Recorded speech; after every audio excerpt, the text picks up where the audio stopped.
За юу яцгаандаа амьд үзмрүүдээ. Энэ удаа бүхэндээ галтгоо зурлынхаа 3 дугаар бүлгийн 2 дугаар хэсгийг ярьж өгөхөд бэлэн боллоо. Та хэдийгээ удаан хүлээлгээгүй гэж найдаа. Өөнөрөө Рик Морти хоёрын шинэ бүлгийг асуусан хүмүүс нэлээд байсан. Рик Морти хоёрын 8 дугаар бүлэг 5 дугаар сарын 25-наас албан ёсноос гарсан гэдэг ч одоогоор 7 хоногт нэг гарч байгаа. Тийм болохоор яг 5 анги гарсны дараагаар та хэдээ Рик Морти хоёрын адал явдлаар эргэн уулзахлахаар тэр хүртэл дэсээрээ ингээд Кевинд орцгоё.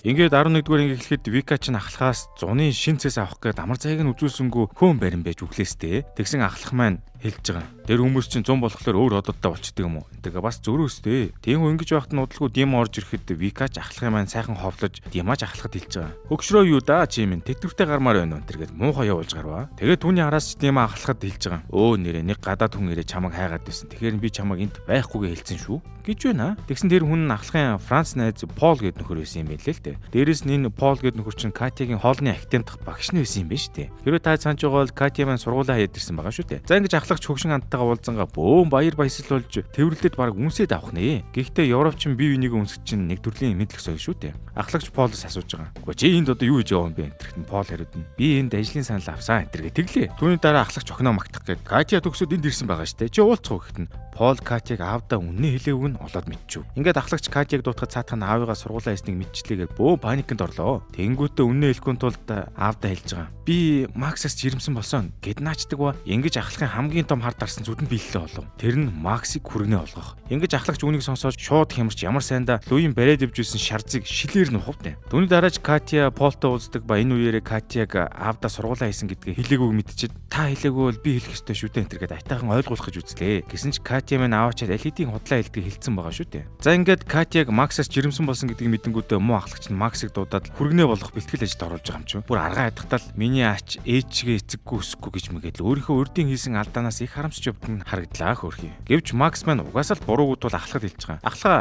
Катя бид чи яагаачгүй штэ. Тэр намайг нэг удаа оролцсон. Гэхдээ би зөвшөөрөөгүй энтергээд буруу юм аяараа золтол арьсаа өвчүүлсэнгүү. Гэхдээ ямар нэгэн аргаар өөрийнхөө эцэг биш гэдгийг батлахын тулд юу их өстойгоо бодож байгаа юм чинь. Тэгж байтал гинт Макс дээд тэнгэрээс жирэмсний дээс тавиулъя гэдэг мэрэгэн санаа орж ирж байгаа. Тэрийг ахлахад хэлж Катяг шалгаж үзэхэр боллоо. Тэр үед ч ахлах Макс хэлж байгаа. Хэрв Катя жирэмсэн байвал чиний сарын цалин хүүхдийн ирээдүйн төлөв санд орно шүү гэж мэгээд бас дарамтлж гарваа. Түүний дараагаар Катяч Настятиа хуйлдаж байгаа тестийг нь айтайхан тавчлаа. Айхтар гэж. Ингэж Макс бүр ихээр шоконд орж ахлахад ахлаа миний хүүхд биш ч юм уу? Наа чинь өөр хүнээс жирэмсэн болчиход надад тохох гэж байна энэ гэж хэлж байгаад нэмж алуулах гэдэг нас. Үнийг сонсонгуудаа ахлагч бөөн уур болж орж чарлаад Максыг яг мөчийг нь санжигнуулах гэж ахлахын талаар нэг өрөснөг сонсон Димач орж ирээд ахлагыг зад загнаад. Хүү чи цогт байгаа юм уу? Явж он орой өрөөрэй. Яриатай шүү энэ хөөгд явуулчих. Яагаад гэдгийг сүүлдэр ч өгнө. Ингээд үзэг зэлгтүүд орой өвдөж болсон байваа. Энэ үеэр ресторанд Катягийн хоолыг ирээд идэж байсан Пол Катяг дуудуулж бүр амар магтлаа. Үүний дараагаар Полч Катяг хэрхэн гиснийг нь харахаар галтгуур ордог бөгөөд ахлагч удалгүй ирэхдээ Полыг олж хараад бөөн уур боллоо. Харин яагаад гэж юм? Ангийн ихэнд Дима ахлахыг хөгшмөгшингээ шоосны дараагаар ахлагч Диматай уулзахад заал руу очив. Тэгтэл тэр үедээ муу Виктор Петрович маань Дима Вика хоёрын хоёулаа энэ хуучирсан хэдэн тавилгаа сольё. Хин дим хэрэгтэй юм шинийг авъя гэхийг сонсчод өөрийг нь солих гэж байна гэж ойлгочихж чааваас хүнийг сонсоогүй дандаа ингэх юм да. Ингээд ахлагч тэгж буруу зүрөө ойлгосныхаа дараа хэлж байгаа юм. Би тэгвэл ёстой та нарт хэн гэдгээ үзүүлнэ гэдэл.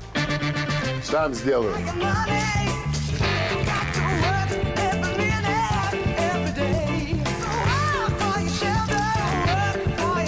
Уг нь хэрэндээ алах гэд үтсэн боловч чадсангүй. Учир нь ахлах Димаг яг алж байгаагаа харуулах гэхээр дандаа буруу юм таарад эсэргээрээ бүр нялга загнуулаад байдаг наасан. Тиймхүү тэр шүнж ахлах шүнжэнгөө зуны шин цэсэн дээрээ ажиллаж гардаг ба бүр үнэн тасаргаа хоолмол хийлээ.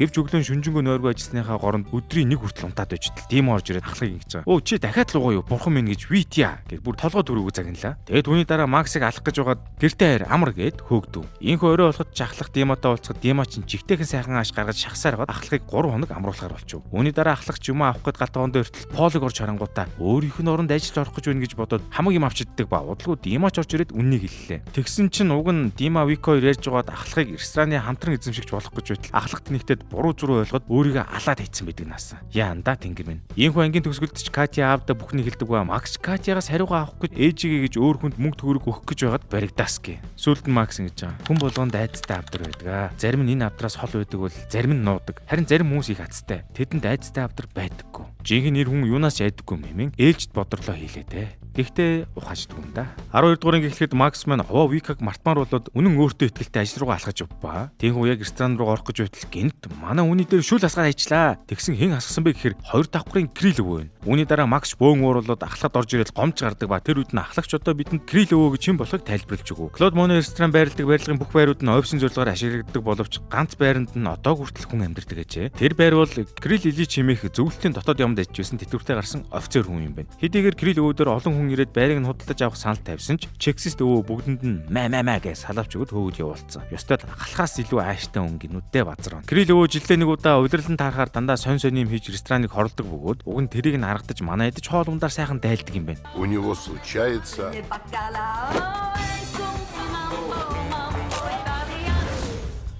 Гэвч энэ удаа нэг юм сэтгэл таараагүйгээс болоод Крил өвөө бөөн уурулж өнөө өвчин хөдөлсөн байв. Тэгээд л хөөрхий Макс маань гимгүй юужгаад Крил өвөөгийн уур хилэнг амсч л дээ. Ингээд ахлагч одоо бүхий л учир шалтгааныг тайлбарлаж өгөөд байтал Крил өвөөгийн өвчин бүр илүү өндөрт ресторан руу орж ирж байгаа хүмүүс рүү цагаан хоолоогоор ойрлж алж өгвөө. Тэр үед нь Димаш тухайг хэлцүүсээр гачраад бөөн уур болдог ба сүултдээ бүр би л нүрээрээ учрыг олохоос гэд амар том юм аваад Крил өвөөтэй уулзгаар явлаа. Тиймээ үзэгдэл солигдоход Дима Крил өвөө дээр очиод уг нь айтайхан ярилцаж мөнгө энтер санал болгосон боловч бүр дургууг нь хүргэж хаяад бүксөндөө давсан бугаар бодуулаад буух хөрхий. Үүний дараа ч ахлах Крил өвөө дээр ганцхан барьж ороод эвдэр санал болгоход Крил өвөө хэлж байгаа. Тэр хазан нөхрөө өөр ирж уучлахгүй гэж хэлээрээ. Зөвлөлтийн офицер хөдөлгддгүй юм гэж хэлсэн байлаа. Айхтар барьцаа өвөө юм гэж. Ингээд хэсэг хугацаа өнгөрөхөд бүх зүйл овоо нам 50 байв. Тийхүү хэд өдрийн дараа манай идэж хоолоо хийгээд байж байтал гинт дээд талын таацсан доошо цөмрөөд од ирлээ базар байна гэж. Тэгсэн Крил өвөө чинь доошо шалаа цөмлөөд манай эдийн дээрээс ороод ирсэн байвал яах вэ? Удалгүй Димач орж ирээд юу болов яав гэлтэгч байтал Крил өвөө Димагийн толгой дээр шээж гарав. Харин үүнд нь жинхэнэ дургуун хүрсэн Димач хідэн залуучууд дуудаад Крил өвөөгийн учрыг олуулахаар Крил өвөөч өнөө залуучуудыг чинь гранатаар сүрдүүлж аваад Димагийн машиныг дэлбэлээд аждаг наасан. Бараг дайн болоод байгаа мó хаашийн. Үүний дараа ч Дима бууг гаргаж ирээд өөрөө учраа олохоор болоод радиод өгөө. Тэнгүү ахлагч одоо Димаг яасан болдоо гэж санаа зовоод байж байтал тэдний байраас түргнийх нь нэг нь цогц аваад явж байхаар нь Крил өвөөгийнх байж таарлаа шүү бурхан минь гэж. Үүнийг мэдсэн даруйдаа ахлагч Дима дээр очиод уурж харахад Дима хариуд нь би юу ч хийгээгүй хэний ч халаагүй би зөвхөн очиж уучлахгүйсэн гэд үннээ хэлээ. Тэгсэн үнэндээ Крил өвөө чинь Димаг ирэн сүгдэн байж уучлахгүйсний дараа Дима руу ууттай ус шидэх гэж байгаа тэрэн дээрээ хальтраад тэгээд босгодоо толгоон дээрээ Ленни чээж баримлыг унгаагаад үгсэн ээжээ. Нас намандаа айтайхан байхгүй бол яадаг ахлагч харж аваа зэ. За үүнтэй зэрэгцээд Макс манч бөөн адал явдал. Манай үнийг энэ өглөө хоол асгуулчаад ажил руу орж явахад нь Кости хэлж байгаа. Макс хүүхд төрөх гэж байна. Чи байрнаас гарах хэрэгтэй байна гэд байрнаасаа боловсон хөчөв. Тэгээ Макс тэр өдөржингөө байр хайж арай гэж нэг эмээгийн байрыг хөсөлтөл болсонгүй. Сарын түрээсийн мөнгөөр нь шатчихлаа. Учир нь Настя Максыг хөөж гарахдаа Викаг Димагийнх руу нүүж байна гэхээр байрныхын түлхүүрийг аваад Макс төгсөн юм байна л та. Манай хүн тийхүү ихэндээ очихгүй гэж нэлээд үтсэн боловч сүүлдээ арга мухартаж очихоос өөр аргагүй болов. Харин ангийн төгсөлд Костя Настя хоёр мань түрээсийн эзэн гэртээ хүүхд байхгүй гиснээс болоод бөөн гониг болдог ба Макс сүүлдээ одоо бид амьдрал өдөр бүр муурдалд орж байдаг ч итгэл алдалгүй цааш алхасаар булангийн цанд биднийг гайхамшиг хүлээж бод найцаар л байдаг. Хэмээх бодрлоо өгөлв. Ингээд инхүү болж дуусны араас Катяч нэг шилийн барьсаар орж ирдэг ба янз бүрийн болох үедээ базар байна. За инхүү Катя Макс дээр нэг шилийн барьж орсноос болоод ойролцоогоор 10 цагийн дараа Макс өглөө нэлээд шаардлагатай зэртэл хажууд нь Катя хөвтөж байлаа. Бүр тэгээд хоёулаа нүцгэн штэ. Ингээд тайган болж байгаа юм бахта Макс мань. Инхүү Макс бөөн паниканд орж Катяг сэрэхэд хоёр эмч бие биенийхээ хувцсыг хаан тайсныг санаад сүулдэ бүр урж тайлд майсан ч шиг бүр яалтчгүй барилдсан юм шүү дээ. Ядаж байгаад кадр тасарсан байх бөгөөд хоёр шил нэлийн үнэтэй дарсыг хаанаас ч болоод ирсэн байлаа. Ингээд үзэг солигдоход хэргийн эзэн хэргийн төхөр манай орч ажил дээр ирсэн байваа. Тэг зураа Макс заланд орж ирээд Костиотой дайлжгнах гэдэртэл урж хүн нэг новширж ирээд Костигийн барыг бүр дэлбэлцсэн байвал яг уу. Костиоч одоо текэн дээрээс 3 шил алга болж 3-ыг бүр юучгүй хаглаа хийцэн байна. Барьж авал гарыг нь хуглах юмсан гэтэглээ. Энэ үдэнч Макс амаалдаад хөөш хоёрыг авсан штэ гэж мэгээд баригдах гэдэг юм уу хаашийн шаарч. Араас нь ч ахлах хурж ирээд шар тайлах юм авах гэтэл байсангүй ч аваас. Бөөндөө уусан юм уу хаашийн. Ингээд Макс Кати хоёр ч одоо 150 мянган рублийн өрөнд орох боллоо. Учир нь Костиоч одоо Викаг ирэхээр камер шалгаж байгаад хэн авсныг нь үзэхэр болсон ба. Тэгвэл манай хоёрын гихэн дүр харагдана шүү дээ. Ийм болохоор Макс ээлжид нэгэн үл хөтөх төлөвлөгөөс идэж Викаг камерын өрөө орохоос өмнө нотлох баримтаа устгахаар боллоо шүү. Ингээд Макс төлөвлөгөө хэрэгжүүлж эхлэхэд шинээр төрсэн манай Макс Кати гээд хоёр хосч бүр яа гээд байгаа юм бэ? Гар хөл толгойд бүр нийлж ажиллаж мажлаад алж өглөө. Эцэстээ ч ярьсан ёсоор Викогоос камерын өрөөний төлхөөр хулгайж нотлох баримтаа устгахчв. Гэсэн ч тэр нь сүүлдээ бүтлгүүтэж Вика засварчанд утчваа. Яанда. Ингээд Макс Викагийн дутсан засварчинг анаад байрны хажууд сууж байлаа. Тэр үед ч нэг ах уу урж ирээд дөөгөө менежерээ дуудаад өгөхгүй зэгт Макс яг энэ вэ гэд нөгөө мó ахыг чинь архиар шахаад цогтойгоо ячив.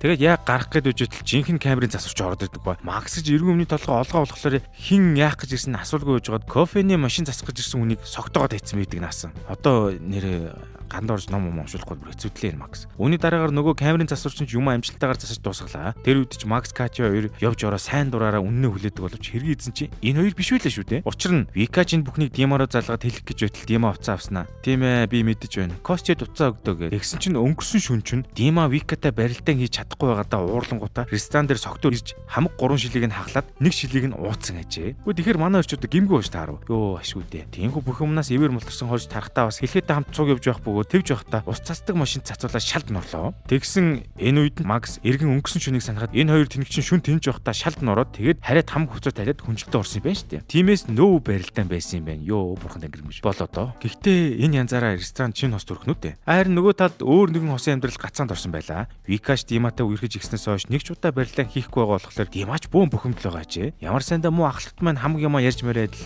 хэлж байгаа. Би хамгийн сүүлд 8 дугаар ангид л ингэж байсан гэж мэгээд солиорч өглөө. Тэгээ түүний араас Димач эцсийн арга хэрэглэхээр болж Викад гэрлэх санал тавгарууллаа шүү. Тэгтэл үнийг ч Вика ахлаа сонсчдаг ба үүнээс болж бөөн эргэлзээг үслээ. Тинхүү эцэстээ Викаш Диматай бүх зүйлийг дуусгахаар гэрт нь очтол Димач аль хэдийн өөр хүнтэй барилдаан хийгээд явж яваа. Тэр үдэн ч Вика Димад салмаар байгаагаа хэлдэг ба. Димач тэрийг нь мэдээж ойлгож ухаарах завгүй байсан тул гэс заа гэж хэлээд хариулчихж байгаа юм чинь. Тэгсэн түүний дараа Димагийн өврөөс Кристинэ гараад ирд юм да. Учир нь барилдаан хийхгүй байснаас болоод манай хүн чинь галзуурах шахаад ямар сайндаа Кристиныг зүгээр ирж байхад нь дараад авсан байх вэ? Айхтар гэж. Ангийн төгсгөлд ч Макс бидэнд хандаж хэлж байгаа. Амьдрал бол бид өрчлөн зураглаж чадахгүй эвлүүлдэг зурагт таавар мэт. Харин эцсийн дүр зураг нь таалагдахгүй бол бидэнд хоёрхан сонголт өгдөг. Бага бүхэнтэйгээ эвлэрч амьдрах уу? Эсвэл бүх хэсгийг дахин задлаж шинэ эрхлэх үү? Гэх гинэ. Гэхдээ ийм бодно гэхээр Макс маань ухаантай юм шиг. Тэгээд байгаа байдлыг нь харахаар тэнэг юм шиг. Яамар ч юм дээ. Ингээд 14 дугаар анги эхлэхэд ахлах маань ч бас цус харахад ойртостой. Учир нь тэр өглөө ресторан дээр үнэн амар моцикл энтер унтсан байкер залуу хурж ирээд Катяг аваад явлаа. Ядаж байхад тэр нөхрийг нь Porsche гинүүтээ. Гол нь Porsche анх хэрэгтэй ахлахыг Катягийн аав гэдгийг мэдгүй баахан олон юм ярьдаг ба түүнээс нь бол ахлах энийг хоосон толгой бардам мамыг охинтойгоо суулгахгүйгээд арга чарга хайж гэллээ. Аав хүмүүс ч удаа хэцүү. Үүнтэй зэрэгцэд Макс ч бас зүгээр үе чадсангүй. Ёстой л нөгөө нэг муу үнийг зарсан хойноо өр гихчээр уг нь хог асах гэж явж байхдаа зүгээр л хайж газар нэг гартаа ирлээ сүултээ бүр ууттай хогоо машин цасын дээр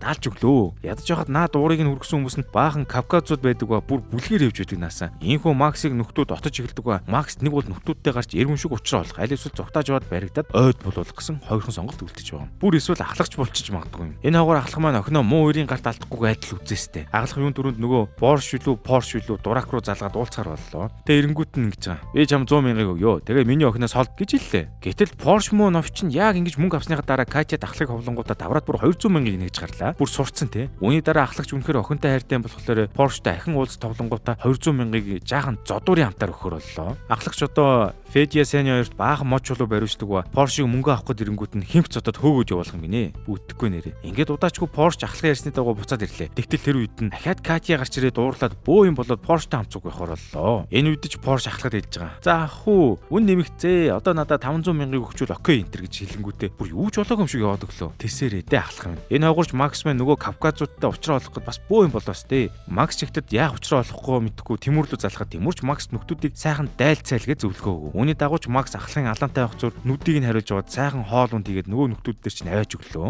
Гэтэл хоол ихтэй гахаа махаар аваачд хоол хийгээд өгцөн байдаг наасан. Ингэж Макс ч одоо Кавказ нөхдүүдийн уурыг бүр хүргээд хайчваа. Учир нь Оросуудын бүрэлдэхүүнд байдаг хойд Кавказын Чечен, Дагестан, Балкария гээд байгаа баг улсууд чинь ислам шашинтай гахааг их заван амтан гэж үздэг бол гахаа мах иддэг юм шүү дээ. Өөрөөр хэлбэл Макс ч одоо бүр үхлээ ирсэн хэрэг болж таарлаа. За тийхүү хэрэг явдал бүр бишдсэн болохоор Макс дахин Тимүр рүү айтайхан яриад аргалж өгөхийг хүсв. Түүний дагуу Тимүр ч хөөрхийг Макс туслахаар болдог ба ресторан дээр ирэнгүүтээ нөө нөхдүүдтэй чинь ярилцж байгаа. Гэвч эцэст нь Тимүр юу Максыг аврах. Өөрөө тэр нөхдүүдэд 7 хоног болгон 50 кг мах нийлүүлэхээр болоод Максыг гаргаж аваачид учрыг нь олуулах гээд байдаг наасан. Энэ зур ахлах маань дахин өөр арга сэдв. Ахлах эхлээд Катя руу ярьж уушлахгүйгээд Porsche-г дагуулж ирээд орой амттай зөөгөр хорлолоо шүү. Юу сэтгэхэд байна да. Тинхүү оройж Porsche баахан байк рууттайгаа хүрээдэхэд ахлагч шууд Катя Porsche өрч за би хоёрыг ивэж байна. Хоёр сайхан ч осууд. Одоо 20 мая хүүхч чухтаа гар гэдэг лээ. Үүнийг сонсон Porsche тоолондоо хангаа алддаг ба Катяг худлаа мөсөнд явуулсны дараагаар хөөш ах уу та чинь юу солиороод байна. 500 гэж тохироо үздэг гэхэд ахлагч хариуд нь. Та хоёр үнэхээр сайхан осоод болноо энэ тэргээд Porsche-г бүр зүрхээр явуулсараад анхны 100 мянга дээрээ тогтлоо. Ахлах хүн гэж айхтар ухаантай. Энэхүү ахлагч аваа очроо олмаар идэж байх зур Макс маань нөгөө Кавказуудтай нүр тулахар шийдлээ. Тэгтээ муур шаар чинь Porsche-г авчирсан байкруудыг өдөөн хатгаж угаад Кавказуудыг айлах гэж үзв. Гэвч Макс гэж нэг юм ухаанд нь ухааны шиг үгцэн болохоор юу гэж зоргоор болох вэ? Шууд Максыг авчирсан Катяг найзын байкрууч нөгөө Кавказуудтай муудалцаад бараг зодоон зөхөн тийшээгээ хандаад эхэллээ шүү. Харин яг гал асах гэж байхад нь ахлах гарч ирээд Максыг барьж явангуудаа шулаа би чамайг ална гингүүтээ шууд шанаадаад нүр нүдгүү балбаж хаялаа. Огноо охин.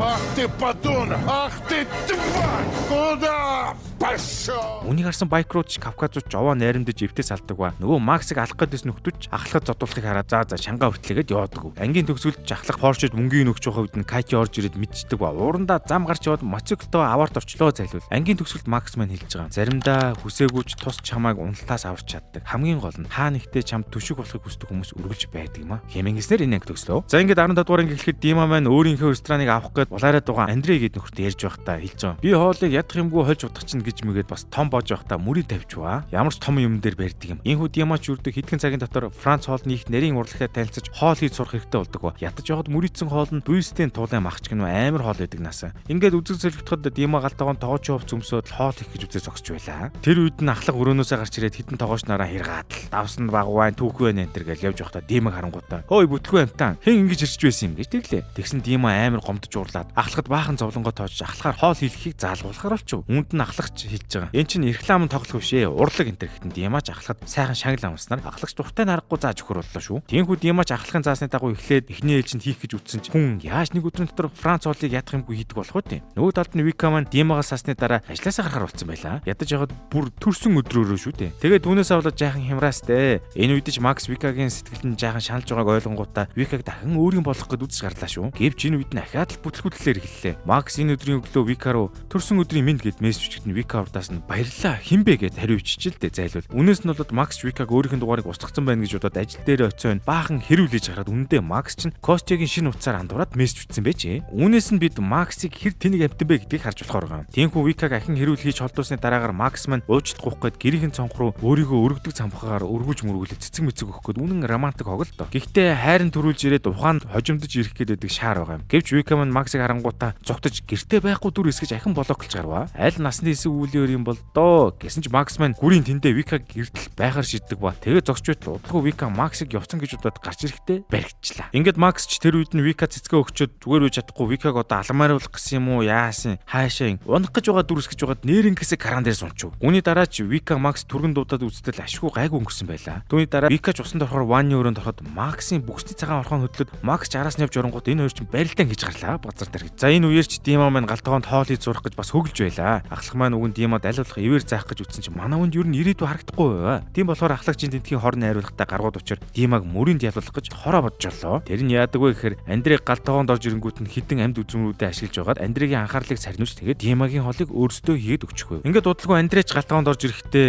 Димад хэлж байгаа. Тоогооч нараа гаргачихаа. Чиний хэргийг үзье гэлээ. Энэ үед нь хідэн тоогооч нар маань гардаг ба Димач өнөөдрийн сурсан бүх зүйлээ ашиглаад нэг ёстой юм холиод хутгаад нөгөө тулааных нь махын хоолыг нэрээ хийцэн байлаа шүү. Тэгсэн яасан хэр ахлагч одоо энийг үрчилж харсан байх бөгөөд 100-нд угаасаа бэлэн хоолыг нь хийгээд үлдээсэн байсан юм байна өө. Айхтар штэ. Ингэж Димач мөрөндөө хожиж ахлагч Димагаас шанглын мөнгө авангуудаа хідэн тоогооч нартаа хуугаад өгчв. Одоо хөөе. Энэхүү энэ ангийн төгсгөл үйл явдал иргэн Макс Вика хоёр дээр ирэхэд Макс уг нь бүх зүйл одоо эргээд хэвэн болсон гэж бодож байсан чи Вика Макс тандад хэлж байгаа. Би удахгүй гадагч явлаа. Учир нь надад гадаадаас ажиллах санал ирсэн гэж хэлээд Макс айгүй гоёор ахаад нөөв шүдэгээ хэлчихв. Ийхүү дахин блоклуулсны дараа Макс хэлж байгаа. Заримдаа бодлоо үгээр илэрхийлэх хэцүү байдаг. Зарим нь үгийн оронд үйлдэлээр хэлдэг. Зарим нь зүгээр л юу ч хэлж чаддаггүй. Ганцаараа бороонд норсон юм шиг том хотны дүн зогсоод яахаа мэдгүй үлддэг. Хэмээх ээлжид нэгэн ухаарлаа бидэнтэй хуваалцлаа. Ханийн тэнгэр дуудвал гээд байгаа шүү дээ Макс. Өнөөрөө Максийн ханийн тэнгэр гэснээс Мяд компани 7 сарын 2-оос эхлээд Шанхай хот руу 7 хоног болгоны 5 бямб гарагт шууд нислэг хийгээр болсон байгаа шүү. Тийм болохоор та хэд маань энэ зуныг мартагдчихгүй өнгөрөөг гэвэл Шанхай хот руу ээлж нэгэн мартагдчихгүй дурсамжийг бүтээгээрэй. Одоо харин Кёндайргийн орцгоо. Ингээд 16 дугаарыг эхлэхэд Ширтан дотор гэрэл асаж унтарч хачин дуу чимээ гараад ямар нэгэн муу хоёрын зүйл болж эхэллээ. Тэгээд ядаж яваад галтгооны маань тэрнээс айж угаач гэж хитэхэн. Ялангуяа Сеня Феди хоёр хүмүүсийг бүр манлаж айлах бөгөөд хоёр муу шаар чинь Крил өвөгийн сүнсийг сэрээчлээ. Тэр биднээс өшөө авахыг хүсэж байна энэ галзуурч өглөө. За энэ зур Дима маань Викаг ажлаас гарсан болохоор өөрийнхөө амраг Кристинаг рестораны зэбэ болголоо шүү. Тиймгүй зэбэ болонгуудаа манай ажимаа Димаг тархитаж байгаа шууд цалингаа түрүүлж авч энэ. За энэ хооронд нь Макс бас өөрийн нэрийн хоолтой болно энэ гээд тэнгэрийн бодсон тоож явлаа. Тэгэд тэргээ хийж өгнө гэснээр бүр амар үнэтэй материалаар өстө тоглож өглөө. Тиймгүй хийж дуусчаад ахлаад амсуултал ахлах шууд урдаас нь миний эзэн хамгийн үнэтэй хоолны хаягдл байна. Чамаг дахиж ингэж үнэтэй материалаар тоглохыг хориглож байна. Цалингаас чинь хасан шүү. Явж зүгээр төмсөө харилах гэд манай үнийг бүр нар үзүүлсэнгүй. Тэгсэн ч Макс бол Макс шүү те. Шууд л тэгвэл би хямдхан юмар юм хийх хэрэгтэй юм байна гэд бууж өгсөнгүй. Харин тэгж байх дундуур нь галтгоон доторх хий үзэгдлийн дүүлээ намтсангүй. Хамгийн гол нь Сеня Фети хоёр тэгж манлайлж хүн амтан айлгаад байгаа с жигтэй. Кристина ч яхавтай гоё ганган биеэр Димаг мэн шууж өгдөг ба ресторанда шин тавилга захиалсан гэж мөнгө аваад л хоёр давхрыг худалдаж аваад караоке болгон энтер гээл мөнгө аваад Диматай барилдаад л аваад л явчихдаг нас. Айхтар юм уу. За энэ их барилдааны цаагуур Макс мэн Катягийн өгсөн хямдхан нээлт гихт санааны дагуу лавровын соус гэж нэг юм хийж гарлаа. Уг нь их дайжгүй амттай боловч арх уусан хүнийг огүүлдэг юм хийчихэж чаваас. Тийм болохоор Катя ч үүнд нь оролцож тусааснаар нөгөө огүүлдэг юмыг нь химийн аргаар байхгүй болох ч. Үүгээрээ Катя ч бас Макс руу ойртод байдаг насаа. Тиймээ тэр орой Дима ресторанда хідэн найзуудтайгаа покер тоглохоор бол шүний ээлжинд ахлагтаа Сеня, Федя, Макс, Катя дөрвийг аваад үлдлээ. Энэ үеэр Макс шин соусаа Дима дээр турш үсгэд Дима ч орж ирээд "Эн чинь аятайхан болж залуус бас үг" гэд таалагдсан болтой нэмж захиаллаа шүү. Гэвч удалгүй Максын шин соусыг эзэн нөхдөөч бөөлжүүд эхэлдэг юм байгаа сте. Гэхдээ Дима тэгж бөөлцсөнгүй. Учир нь Дима чинь худлаа арх ууд цогцсон дүрсгээд хамаг мөнгийг нь шулж байсан юм байна л та. За тэр хойгуурч ахлах Сеня, Федя хоёрыг хий үзэгдлийн ард байгааг олж мэдэнгүүтээ ганц сайн чадхаар болж оройн ээлжинд үлдсэн хойно өөрөө сүнс ууч тэр хоёрыг нэг сайн айлгаж авлаа. Не существует.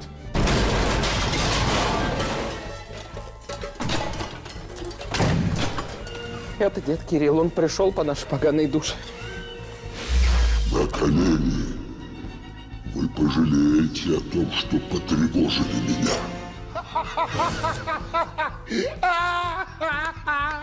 Гэсэн ч ресторанаар тэгж баахан хүн амтан чарлуулахад Димач уурж орж ирээд муу ахлагыг минь загнаад наачлаа. Бас л юмны учир ойлгодгүй дурак л та. Тэгсэн Димач ахлагыг загнаж дуусчаад Кристинатай уулзах гээд очихдоо өөрөө ээжээ гэж ордол бөө юм боллоо. Ингээд ахлах Сеня, Федя тэр хэд гайхаад яваад очтол Кристина Димагийн өгсөн бүх мөнгийг нь хуу хамаад шинэ амьдрал эхлүүлэхээр манай халдсан залуу өмөрөөд явсан байлаа хөрхий. Ингэж энэ ангийн төгсгөлд өөрийнхөө хоолнд хорцсон Макс мэн баг зэрэг готрахад Катя тайвшруулв. Ингээд үүнээс их зүйл ойлгож авсан Макс мэн ингэж байгаа. Хүн төрлөختөн угаасаа л гинэн. Бид итгэдэг, найддаг, өөрсдийгөө ч итгүүлдэг. Учир нь итгэл байхгүй бол ганцаардахад хүрдэг болохоор шүү дээ. Хэмээн ээлж тухаарлаа бидэнд хэллээ. Юу ч их олон юм ирдэмтэй. Шаарч. За ингээд 17 дугаарыг эхлэхэд Кристина Сепнес бүх мөнгийг хулгайж утсны дараа нага юм маань хөөрхий баг бандажтайгаа оцорчээ зайлуул. Тэгээ ямар сандал хідэн ажилчдаа цалингаа тавьж чадахгүй хоол хүн судалдаж авах мөнгө байхгүй хэрэндээ л хэлж ресторанд бөөн паник үүсвэ. Ядаж байхад Димаг бүр яг ингэж шалтаа бууцсан байх үед нөгөө Андре гэж нөхөр нь хурж ирээд рестораныг нь авахгүй чичирч Дима дахин санал тавьж гарлаа. Гэсэн ч Дима тэрэнд нь би одоохондоо мөлхөөд л зүтгээд болж байгаа гэж тадгалцсан хариу өгөв. Харин тэр үед нь галтгооны хэд алхтайгаа нийлээ дахиад л юмны тухайн төрөлгөө Димаг ресторанаа зарах гэж байна гэж бодоод бөөн уур боллоо. Угаасаа манай Виктор Петрович нь юмны учрыг олоогүй ууралдагаараа алдартай л та. За ингээд Димаг ресторанаа зарах гэж байна гэж очиод манай чинь жаахан паникийн байдлаа сууж байхад нь Дима орж ирээд нэг бузар баян хүний хүлээн авалтыг зохион байгуулах гэж даваа хэллээ. Тэгтэл яг тэр үед нь ахлахын хорон зан өдлөөд л чим үү новш бас үн хүрэг зарах гэж байна уу? Хэдүүлээ тэргүүлэхгүй гэсэн хүлээн авалтыг нь алхахаар шийдлээ. Энэ үзэг зөвлөлтүүд ч манай ч юу таарснараа хамгийн заван хоол хийж гарлаа. Димагийн үнэтэй хүлээн авалтыг бөснүүлэх ажлаа тунж гарамгаа хийж байлаа. Үүнд нь лөөч барааны савангаар торт хийж Федя цэцэгний шороотой загас бэлтэж Сеня бүр суултуурын усаар хоол хийх гэж явж идэг наасан. Гэхдээ тэрийг нь алах болиулсан л та. Харин Макс маань өмнөх ангийнхаа алдарт бөөлжүүлдэг лавровын сүмсээ хийхээр болов. Тэгэхдээ энэ үеэрээ Макс чинь Катяг өөртөө дурлсан гэдгийг анзаараад нэмэлт паникнд орж байгаа юм чинь. Учир нь Катя чинь Макс руу жигтэй харж идээд байн ирж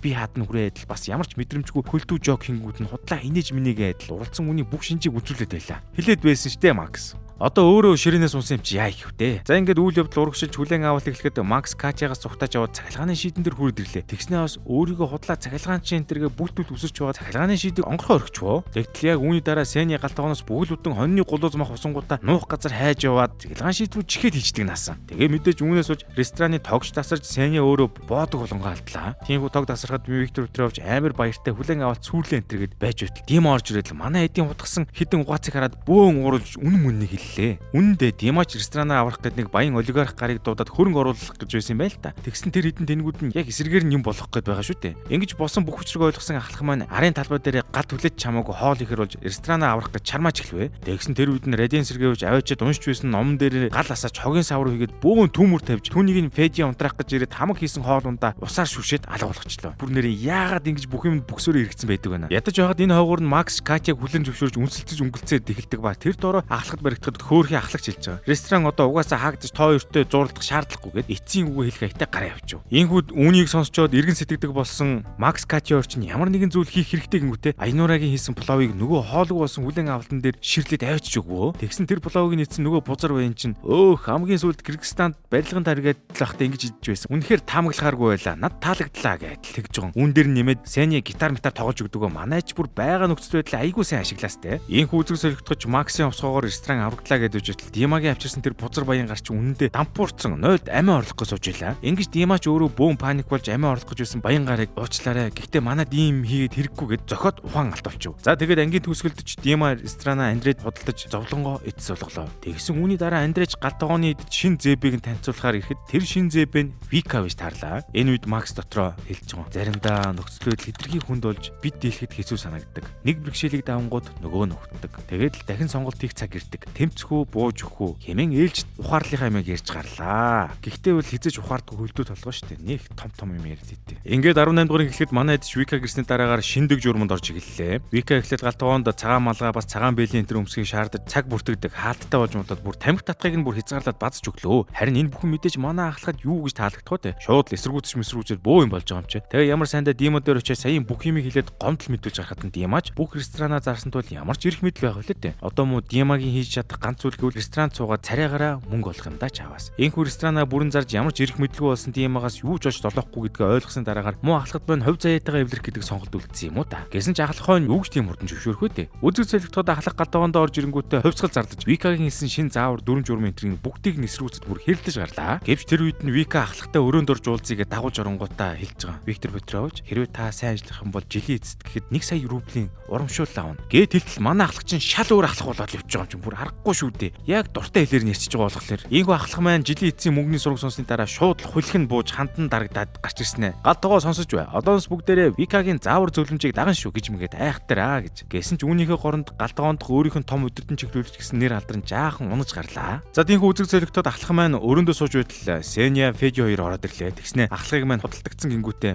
бид хоёр хувь авмаар байна гэж донгосч өгөв. Түүний дараа болохоор Лево орж ирээд ахлахад ахлахаа та манай ариун нандин Франц хоолын газрыг зүгээр гуан зулгаа хийчихлаа. Та уг ийм хүн биш шүү дээ гэж хэлснээр дараагаар халагдах өргөдөө өглөө шүү. Лево ингэн ихээр ч одоо байдал бичсэн хэрэг л дээ. Яг энэ үед ахлахын маань нүдэн онгож Левогийн өргөдлийг газар дээр нурж хайсны дараа жаахан ууцсан гарч ирэнгүүтээ нөгөө Викагийн шинэ менюг шатааж хаяад би гарлаа гэд ажилласаа халагдахаар болчихв. Ингээд энэ өдрийн эцэст нь ч ахлах маань яг юм аваад гарах гэж байхдаа Андретэй тарлаа шүү. Тэр үед нь ч Андре ахлах Викагийн хүчээр л та болон танаа хамтран зүтгэгчнаар ажилтайгаа үлдэж хоолны менюд нь онцгийн өрсөлд гараагүй тухай үнэн хэлв. Тиймээс Викагийн хийсэн зүйлийг сонссны дараагаар ахлах маань маргааш өдөр нь ажил дээрээ овоо хүн шиг Викагийн үгэнд ороод ажиллаж эхэллээ. Одоо тэгмээр ди Виктор Петрович минь хэний хүчээр өдөө зэрэгтэй байгаа лээ дээ. За энэ хойгоор Макс маань бөөн хайрын гурвалжин. Макс Вика эргэж ирэх юм үн Катяти баг окей болчих гээд байж байсан шүү дээ. Тэгсэн Вика эргэж ирэнгүүт нь энэ тэнийг маань хоёр бүхний дунд ёстой яг учраа болж эхэллээ. Катя ч уг нь Максыг алдахгүйгээд үздэг боловч Макс маань сүлдээ Катя дээр очиод би Вика таартай юм шиг байна гэж хэлснээр Викаг сонгож байгаагаа эргэлт буцалтгүй зарлаа. Ингээд ангийн төгсөд Макс маань хэлж байгаа. Заримдаа амьдрал хэдэн хормын дотор өөрчлөгдөнө. Явахгүй ч байсан хүн гэнт үлдэж эргэлзэж байсан хүн